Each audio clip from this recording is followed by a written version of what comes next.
Bonjour à tous, je souhaite la cordiale bienvenue à l'atelier de validation du manuel sur les droits de l'homme en milieu carcéral.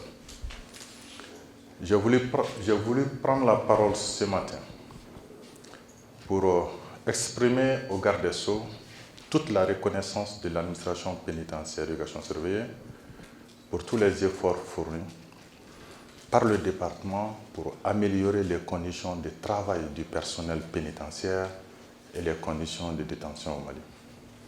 Monsieur le ministre, votre présence à cette cérémonie nous encourage et nous réconforte dans l'accomplissement des missions assignées à l'administration pénitentiaire et d'éducation surveillée. L'administration pénitentiaire et d'éducation surveillée est résolument engagée dans une dynamique d'amélioration des conditions de participation, toutes choses qui participent sans nul doute au renforcement de l'état de droit au Mali. Il est acquis que le renforcement de l'état de droit passe nécessairement par le respect des droits de l'homme. Il ne fait aucun doute que le respect des droits de l'homme exige prioritairement la connaissance et la maîtrise des droits de l'homme. Monsieur le ministre, vos orientations éclairées et votre attachement au respect des droits de l'homme ont fortement inspiré l'administration pénitentiaire et d'éducation surveillée dans l'élaboration de son propre manuel sur les droits de l'homme. Ce manuel fait suite à une étude sociologique menée par un consultant sur la perception du personnel pénitentiaire sur les droits de l'homme. Une équipe de travail appuyée par l'Institut danois des droits de l'homme Mali a organisé 7 ateliers sous forme de retraite à Sikasso et à Ségou pour élaborer intégralement ce document soumis à l'appréciation des participants ici présents. Ce manuel conçu en 252 pages sur la base du cadre juridique national, régional et international des droits de l'homme retrace tous les droits et obligations des détenus depuis leur admission jusqu'à la sortie de la détention. Il prend en compte la protection des détenus de façon générale et ceux spécifiques, notamment les personnes âgées, les mineurs, les femmes et les détenus vivant avec un handicap. L'Institut danois des droits de l'homme, que j'ai l'honneur de représenter ce matin, est engagé auprès de la Direction nationale de l'administration pénitentiaire et de l'éducation surveillée depuis 2020 dans l'appui à la promotion et à la protection des droits de l'homme et contribue au renforcement des capacités de l'ensemble de ses fonctionnaires afin de mieux relever les défis qui se posent à eux en matière de promotion et de protection des droits de l'homme au cours de leur mission. C'est avec un grand plaisir et un immense bonheur que je me retrouve parmi vous ce matin à l'occasion de cette cérémonie d'ouverture de l'atelier de validation du manuel des droits de l'homme élaboré par la Direction nationale de l'administration pénitentiaire et de l'éducation surveillée.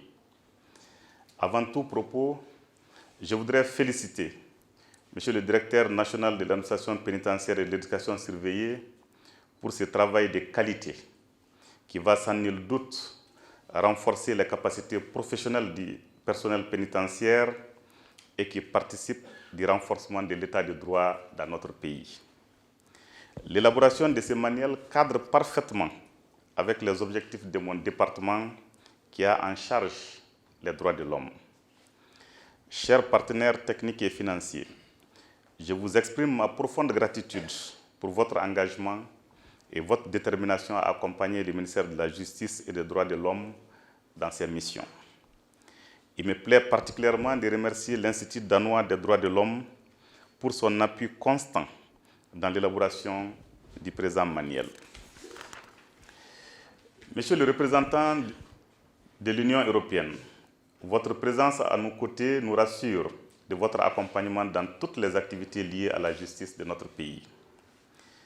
Le financement de ce manuel et le programme d'appui à la justice au Mali PAJIM-D sont une parfaite illustration du dynamisme de ce partenariat qui vous lie à mon département. Soyez-en remerciés. Mesdames et messieurs, il ne fait aucun doute que l'administration pénitentiaire devient de plus en plus une administration moderne et respectueuse des droits de l'homme. Le visage de nos centres de détention a fortement changé grâce aux efforts consentis par les plus hautes autorités de notre pays.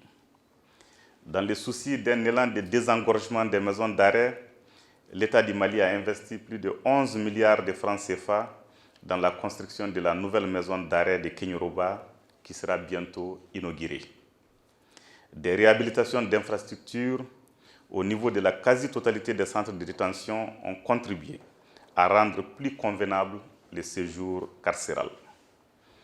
Je peux vous donner l'assurance de la haute attention que les autorités de la transition accordent aux droits de l'homme, particulièrement les droits des personnes privées de liberté.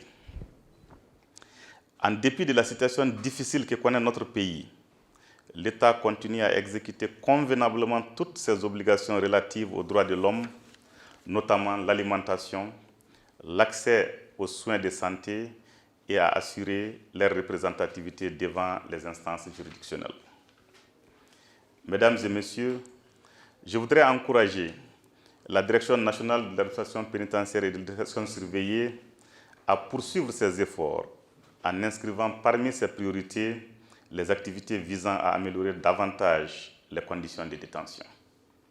Ces manuels constituent une meilleure garantie et une protection sûre pour les détenus. Monsieur le directeur national, mon département accorde une attention particulière à la création de l'École nationale de l'administration pénitentiaire et de l'éducation surveillée. Cette école va, j'en suis convaincu, contribuer au renforcement des capacités professionnelles et opérationnelles du personnel pénitentiaire. Je suis heureux de porter à votre connaissance que les textes relatifs à votre école sont inscrits dans le programme de travail gouvernemental au titre du deuxième semestre de cette année.